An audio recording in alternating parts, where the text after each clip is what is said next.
So we're going to be recording this and it'll be going up on a few other platforms. I'm trying out a new thing here. This is going to be largely done through Zoom. If you have, if you're interested in interacting with me, you want to chat, whatever that may be, not I am or like this, check out the link below. If leave me in one of the comments as well. We're going to hopefully this works out well as well. Okay, and you can click on the Zoom link and join me in the room here directly. So basically, again, to recap on this, there are 3 reasons why, in my experience, people join associations and what they're looking for. The first and foremost of them all is the community. The reasons and opportunities for networking. Now we know, at least when it comes to, and I'm going to speak particularly for our non-for-profit board service, we know that non-for-profit board service can be a rewarding experience. In fact, surrounding yourself with other people as motivated as yourself and passionate about your organization's cause may even be the reason that you decide to become a board director. But did you realize that from the thousands of nonprofits out there, there are people and experiences you might not otherwise encounter? And the chances are that, well, there are things that you might not have otherwise considered or encountered, because the nature often of where nonprofit board service is that you're focused on that given cause there. Now, being a nonprofit board director isn't always an easy proposition. From the moment that you join to the time that you perhaps ascend towards chairing the board, there isn't always a real clear roadmap of what's right and what's wrong. And it can be a bit of an isolating experience, especially with so many nonprofit associations, charities, etc., operating in their own silos of causes, issues, etc. In fact, but the biggest challenge of that is often it's not so easy to get a clear and easy sounding board either, to check your ideas or benchmark, frankly, against what your colleagues might be doing. And for the information, no matter how much the information that you get from, let's say, high-priced consultants, and how great your executive director or your staff may be, and they're fantastic, I'm sure they are. Let's be frank, there really is nothing that replaces getting honest, frank input or feedback from colleagues as well. So where are you to do? What do you do? Frank advice really is in my opinion, some of the best ways just to be able to get a sounding board in a safe area where you can ask a colleague and say, am I on board, or this is right, well, what do you think about this? So what do you do in that kind of situation? You really are very unique. As a volunteer, you're there and you find yourself there as a volunteer. This isn't your full-time job. Well, members of the Society of Nonprofit Board Directors have found a solution. In fact, they take part in regular executive roundtable discussions. In fact, we had one that was just really great and impactful just 2 weeks ago, where we were talking about the important issue and challenge of CEO, executive director, succession planning, and transition planning. So they, in discussions like this, our members have an opportunity to be able to connect and ask frank input from each other, as well as invited experts as well. We had the expertise of Bill Hudson, who's a senior executive recruiter with Heidrick & Struggles out of their Washington, D.C. office. Heidrick & Struggles is one of the largest executive recruiting firms in the world, arguably, and their DC office has seen it, been there, done it all in terms of association and nonprofit placements as well. So ultimately, this gives an opportunity like this that you see, and an opportunity for how you can have that opportunity for community and networking that happens through the Society of Nonprofit Board Directors. Now, the other element, a reason why people will join an organization and on there is for what they perceive of are the resources.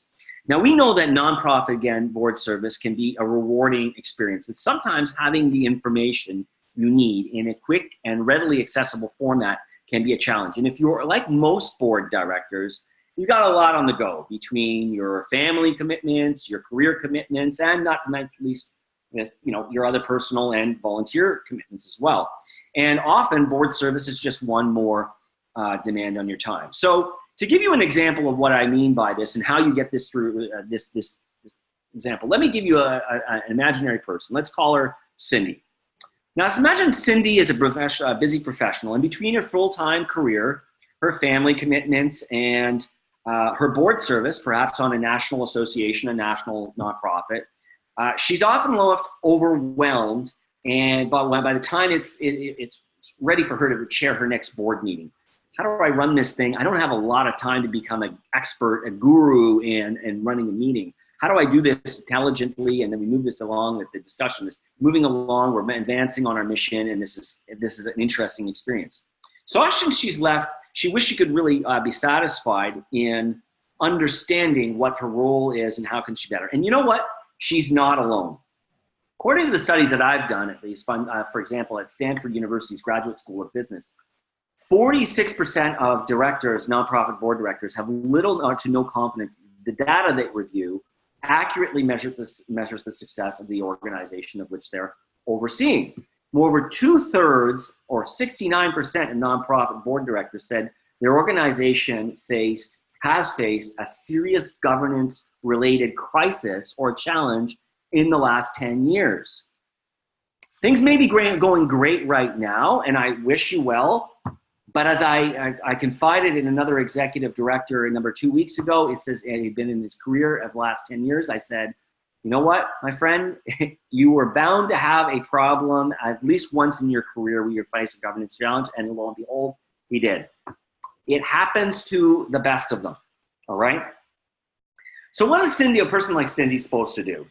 No matter how competent her executive director might be or the information that she gets from high-priced consultant, there really is still, something that needs to be said for an ability to be able to feel quickly that one can brief themselves confidentially as well. A bit of the confidence there factor. Sometimes I come across board directors that are a little bit more conscious about asking certain questions.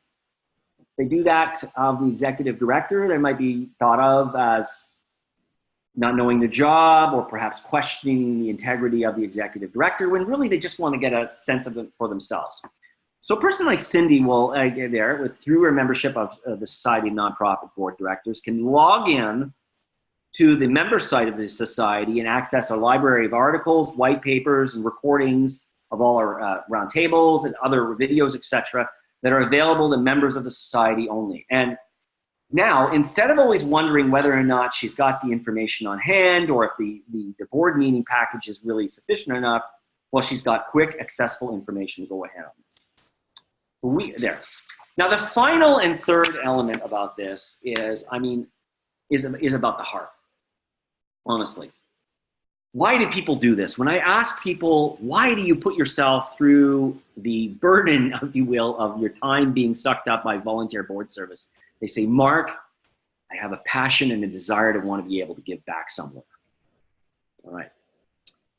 So let's call things as they are. This world really can be a challenging place. We hear in the corporate world the need for stronger corporate governance and more diversity, oversight, and corporate social responsibility, promoting really the best in what effective leadership is about. But nowhere more can real social change, in my opinion, occur than an advancement occur in the trades or economy, society, the environment, or whatever that cause you may be quoting about, than in the work that non-for-profit organizations and associations do. But at the heart of it, it's about leadership at the top of these organizations that makes the difference between these organizations rising to the top and making a difference, or lagging behind and having trouble. And in the important leadership of our society, they're there. So now, nonprofits, they embody everything about what our spirit, the best spirit of our society is. They help millions of individuals and families daily. They protect, feed, shelter, and nurture our bodies and spirits. Nonprofits give us the shape to our boldest dreams and our ideals and noblest causes. They put our beliefs into actions, frankly, as promoters of democracy, the common good, incubators of innovation in our economy as well, responders in times of trouble and in crisis, stimulators of the economy, and weavers of community fabric. But here's the trouble, folks. In spite of sustained and extensive media coverage and a lot of talk you hear about in the not-for-profit world, effective board leadership often remains a widely interpreted topic. And I believe firmly that strong board leadership, as I mentioned there, is critical in the critical factor in moving organizations forward. After all, boards exist to assure that an organization has running properly. It acts with integrity, that it's supporting and protecting its many stakeholders, its employees, its volunteers, its beneficiaries, its membership groups are looked after accordingly. And it assures competent management with evaluations that hold staff as well as accountable as well. But for us, really, in order to be able to move forward on this in our society, I really think it's so critical that we've got to start to work towards breaking down the silos that happen between the thousands of nonprofit boards out there and impacting and maximizing their impact. I believe firmly in a world where board service strengthens the individual experience as well. Volunteer service on a board should be personally enriching as well. It should be about developing leaders and making connections that enhance the important work that nonprofits, foundations, charities as well make. So whether you're on a nonprofit board for the first time, maybe you're looking to increase your impact, or just improve the relationship you might have with your volunteers or your staff for that matter. Board members, I believe, have an opportunity to do better. And this really is, the Society of Nonprofit Board Directors very much is that place where that can occur. So look, folks, there's gonna be a lot more content I hope to be putting out and engaging with you as well. I hope sincerely that you'll consider engaging with us. Look, go to nonprofitboarddirectors.org. You get a free 31-day trial. If you're not happy with it, that's fine. Just let us know. If you don't think that we're delivering value, we don't deserve your money. We're doing this largely because we believe in the cause. Your contribution helps just keeps the light on, the lights on to be getting the message out about better board leadership and building those connections.